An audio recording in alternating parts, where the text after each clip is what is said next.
Alright,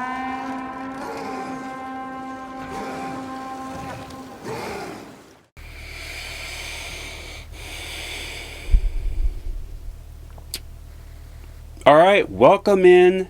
Please hit the like button and think about subscribing if you're not already. If you're new here, welcome in. So, this is my personal opinion on Thor Love and Thunder, a Marvel Comics comedy film. Release date in theaters is July 8th, 2020, USA. On streaming, it was September 8th, 2020. Free on Disney Plus with subscription, obviously. I also know it's on iTunes, that's all I know. Pretty sure it's on Amazon as well. But runtime is 1 hour and 59 minutes. The director is Takwadi Waki, and I butchered that again. But here's some of the cast anyways.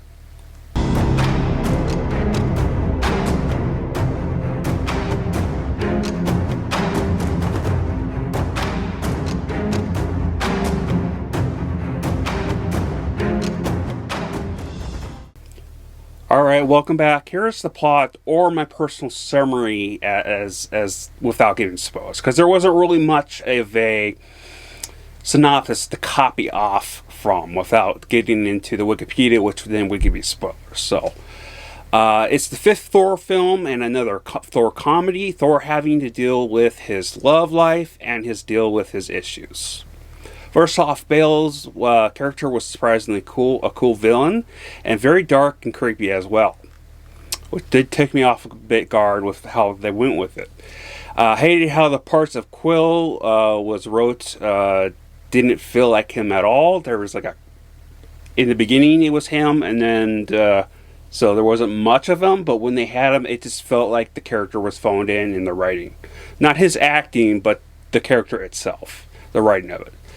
Loved Thor for the most part, but will say it still had some overused awkwardness this time around that got a little cheesy compared to Thor 4, which with the awkwardness and the comedy for me personally was fine. It was in the fourth Thor specific.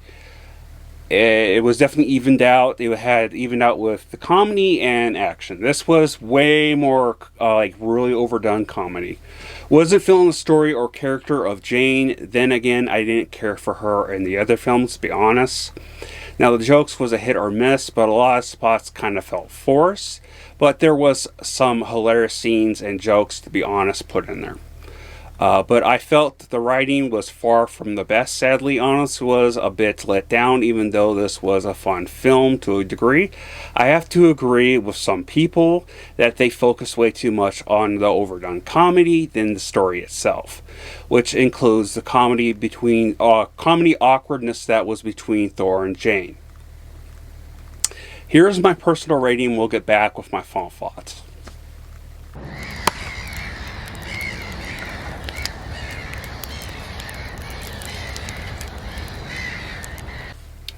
So far, Far From Home and Doctor Strange 2 is the only things I liked part of the stage. It had some fun and even cool elements to it, but I was struggling to get through this, to be honest.